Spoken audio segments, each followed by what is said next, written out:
All right, before I start, just want to say thank you to Matrix DevOps for inviting me here. It's been an absolute pleasure to work with the folks there, and been a pleasure to meet some of you during the lunch break, and myself, as well as my colleagues from Atlassian, will be, okay, very creaky stage. We'll be at the reception area after the event, so more than happy to talk to you about some of the benefits you've enjoyed using Atlassian products, also some of the feedback that you may have that we can take back to some of our teams, whether in Sydney, Bangalore, or anywhere around the world. So, I was asked to come in here and talk about what is service management, basically. And you may have seen some of these messages on social media or in newsletters or other sources. 40,000 customers now trust Jira Service Management. Atlassian is now on the Gartner Magic Quadrant as a visionary, or it's been listed by Forrester as a leader in the 2021 wave. You see all these messages, and if you don't know what service management is, you're going to be asking yourself, well, what is service management and why do I need it? So good afternoon, my name is Akshay Anand. I'm a principal solution engineer here at Atlassian. My whole career has been in service management, working with tools such as, starting from Remedy, BMC 412, I think, way back when, host of other tools, ServiceNow. Most recently, I was the product ambassador for ITIL 4, so if you have been doing some ITIL 4 training, you've probably seen something I've written or seen a video that I've recorded in the past. But today, we're going to be talking about what is service management or IT service management. What do we need if we want to run service management teams? How would we structure ourselves? What sort of things do we need to consider? And then I'll be leaving you with some resources for you to do a bit more reading or get in touch with any questions you may have. So first, let's talk about what is service management, why do you need it? And when I was talking with the folks from Matrix and trying to scope out this presentation, I was told there's a lot of people here who are coming in from engineering teams, software development teams, startups, people who might not necessarily know what service management is. And I was trying to figure out a way in which I could make this relatable. And so I thought, well, why not tell a story? We're all about narratives these days, so why not tell a story?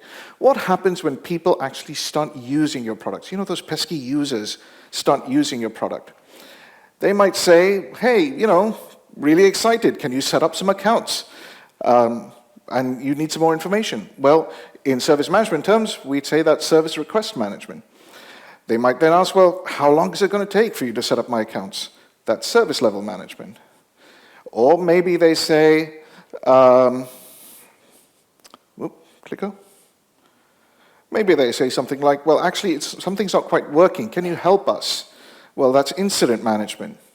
But you may want some information from them. Maybe you're about to do an upgrade or push out a patch, and you might say, when's a good time to do this? And you get some information about whether it's a good time or a bad time or a risky time. Well, that's what we would call change enablement.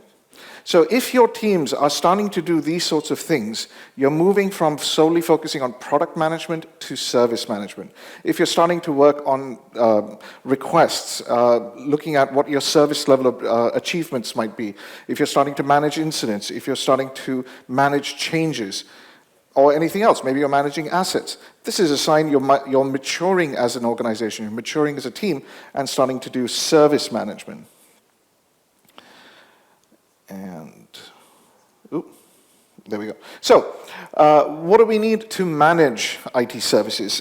It's not just the technology that we need. We need a whole lot of other things in order to be able to manage services. And putting my ITIL 4 cap back on for just 30 seconds, there's a model in ITIL 4 called the 4 dimensions of service management. It describes the different types of resources that your teams, your organizations will need in order to be able to manage services or manage practices, which is a whole separate thing that I don't have time to go into. But basically what the model says is that in order to manage services, you need the right people with the right skills, the right roles and responsibilities, the right tools, the right data, the right processes, procedures, value streams, call it what you will. And in some cases, maybe you're working with internal partners or external suppliers for certain services. You need the right mix. And all 4 of these come together in a particular configuration and allow you and your teams to be able to create products and services which creates value. So You could think of your IT department. For those of you with IT departments, you may think of your IT department as a collection of these 4 resources. But if you delve a little bit deeper, you'll realize that your IT department actually is made up of different teams, 3 of which are on screen: IT operations, support, and development. Each of those teams have different skills. They follow different processes. They may be using different tools or different data. They may be working with different third-party, internal or external third parties. And so we need to move away from this concept that's been in the service management industry for decades now, and I know because I've been around decades. We need to move away from that monolithic service management to team-centric service management, recognizing that different teams need to work differently. And it's not just in IT. You can extend this concept to outside of IT. Your legal team might be made up of different teams who need to work in different ways. Litigation works differently from contract management. Your finance teams might be working differently. Your facilities teams might be working differently. So team centricity is the name of the game now. It's about recognizing that different teams work differently, although they may be working towards the same goal. And at Atlassian, we call that autonomy with alignment. Right? You may have seen this phrase in some of our presentations that we've done recently. It's this concept that at your core, your organization, your team even, has some sort of vision or centralized governance. This is what we do. This is how we're going to do it. This is how we know if we've done a good job. And around that central vision or governance, you have business teams, development teams, operations teams, support teams, who are all working in kind of autonomous ways. They have their own orbits, but they're all aligned around that central governance and vision. That's what modern service management is about. But this doesn't mean that every single team revolving around that nucleus is working in completely different ways, completely different tools. That is a valid option. But why not have a single platform on which all these teams can work together, collaborate with each other, share the same experience, report into the same analytics dashboards? That's the power of the platform, and that's the vision behind which Atlassian developed the cloud platform.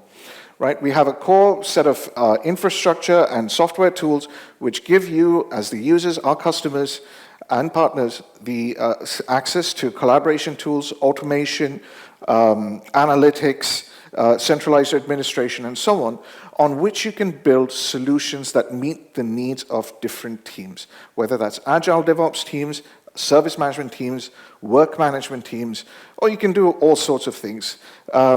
David was telling me yesterday that there's I think a conservatory in somewhere near New York that uses Jira to track the number of pianos they have.